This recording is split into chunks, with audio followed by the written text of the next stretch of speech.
Yassika Eye na Villeneuve Saint-Georges, SCINB agence ya bana mboka. SCINB situé sur 8 rue de Paris, Villeneuve Saint-Georges. SCINB vous offre des services tels que création d'entreprise, démarches, préfecture et administration, gestion de base de données, architecture informatique, formation en informatique et stage, réparation des ordinateurs, comptabilité, paye, domiciliation postale. Willindb SCINB vous offre des services de transfert d'argent. Western Union, RIA, MoneyGram. Willindb SCINB service informatique de proximité.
À tous. L'actualité africaine commence au Qatar. Puisque l'Émirat a été le théâtre hier d'une rencontre restée presque secrète jusqu'au tout dernier moment, Félix Tshisekedi et Paul Kagame qui discutent l'un avec l'autre sous le regard de l'émir Al Thani. Presque personne ne semblait au courant de cette entrevue jusque dans les premiers cercles du pouvoir. La guerre dans l'est de la République démocratique du Congo et la FCM 23 accusée d'instaurer la psychose jusque dans les hôpitaux. Amnesty enquête sur ces malades, sur ces blessés enlevés jusque dans leurs chambres. Les présidents de République démocratique du Congo et du Rwanda se rencontrent donc au Qatar. L'émir Al Thani, qui entretient de bonnes relations avec les deux dirigeants, a donc réussi à les faire discuter l'un avec l'autre. En face à face, ça n'était pas arrivé depuis plus d'un an. Félix Tshisekedi accuse toujours le Rwanda de soutenir largement le mouvement armé de la FCM 23, dont les hommes se sont emparés de larges portions des provinces du Nord et du Sud Kivu depuis début 2025. Cette rencontre qatarienne a été tenue secrète jusqu'au tout dernier moment. RFI Kinshasa, Pauline Azidi. Le communiqué des trois pays est assez bref, mais il y a l'essentiel. Les deux chefs d'État se sont bien rencontrés ce mardi en tête-à-tête sous la médiation de l'émir du Qatar. Une première rencontre depuis l'entrevue glaciale du sommet de l'Union africaine d'Addis Abeba en février 2024. Une entrevue surprise et dont les détails ont été gardés secrets. Dans l'après-midi, il y avait des rumeurs, mais ça ne reposait pas sur grand-chose, avoue une source diplomatique. Un patron de presse confie lui aussi avoir été pris au dépourvu quand un proche de la présidence confirme que le chef d'État n'était effectivement pas à son bureau ces 2 derniers jours.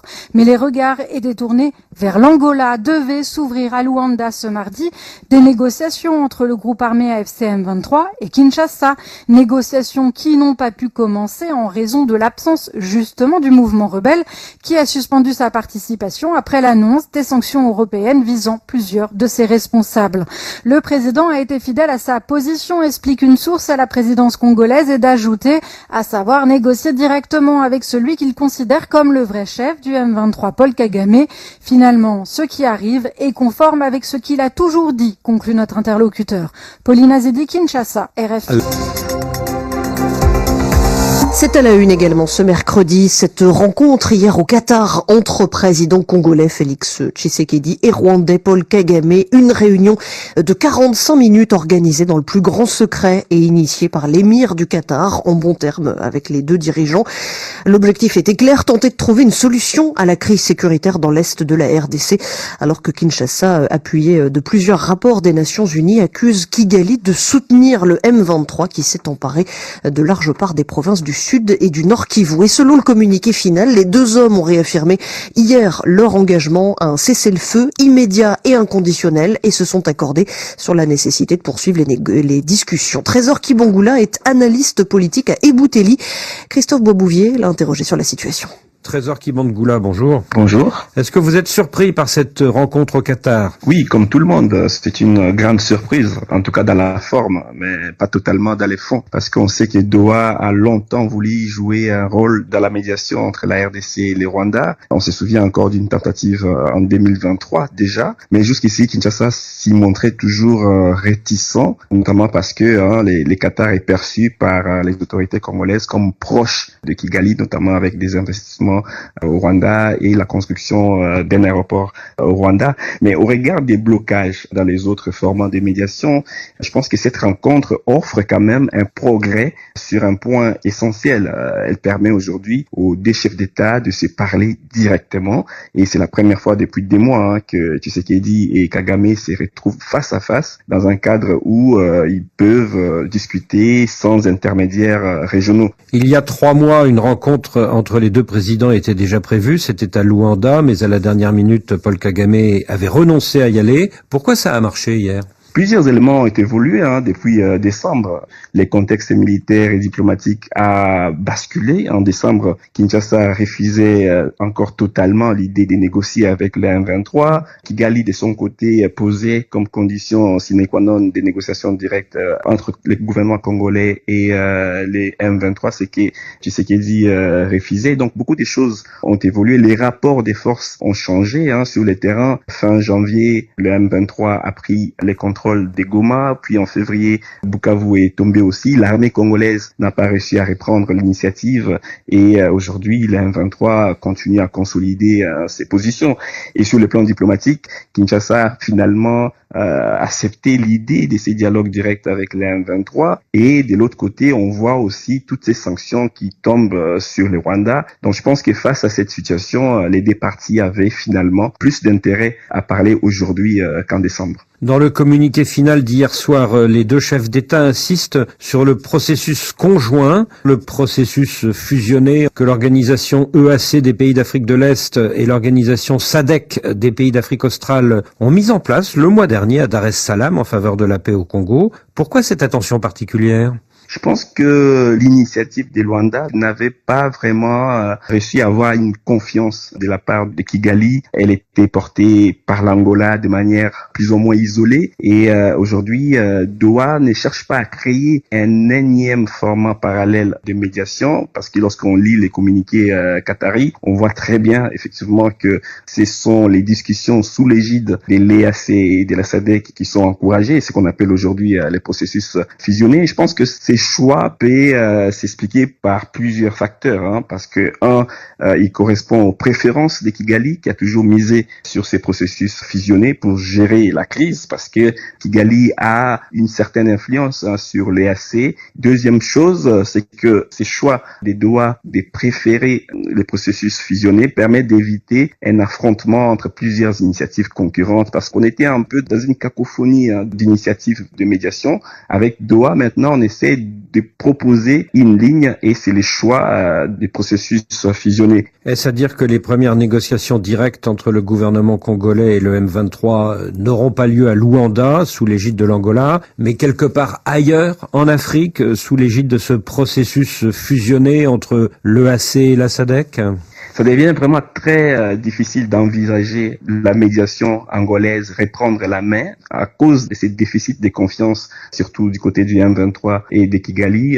Mais comme les deux parties doivent se parler et qu'il y a eu un progrès avec la rencontre de Paul Kagame et de Félix Tshisekedi à Doha, on pense que les processus pourraient continuer, peut-être en marge, hein, des discussions EAC-SADC qui se tiennent dans le cadre de ces processus fusionnés. Trésor Kibangula, merci. Trésor Kibangula, analyste politique à Ebouteli, il répondait à Christophe Boisbouvier. La situation sur le terrain dans les Kivu proprement dit, ce sont ces nouvelles accusations qui visent donc la FCM23. Il se rendrait coupable de nombreux crimes contre les populations civiles, selon une enquête d'Amnesty International révélée hier, avec d'une part des suspicions de massacres, des centaines de corps ont été retrouvés par les équipes d'autres ONG, mais aussi un climat de terreur que le groupe ferait régner parfois jusque dans les hôpitaux. Écoutez ce qu'en dit Christian Roumou, chargé de campagne pour Amnesty. Nous sommes penchés sur les enlèvements dans les hôpitaux. Vous vous rappelez bien que les Nations Unies, le Bureau des droits humains des Nations Unies avait déjà soulevé ces incidents, que le M23 on y est. Mais là, les nouvelles informations que nous avons, les témoignages que nous avons pu récolter ont pu confirmer ces enlèvements des patients, mais aussi des gardes des malades à Goma.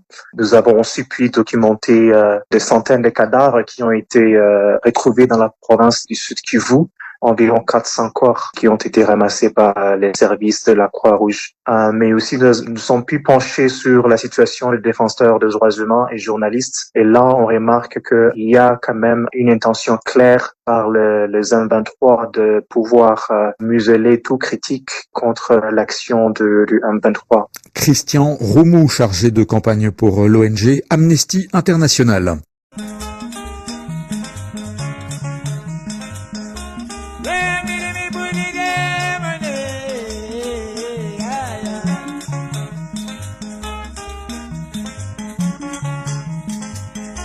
Ryan,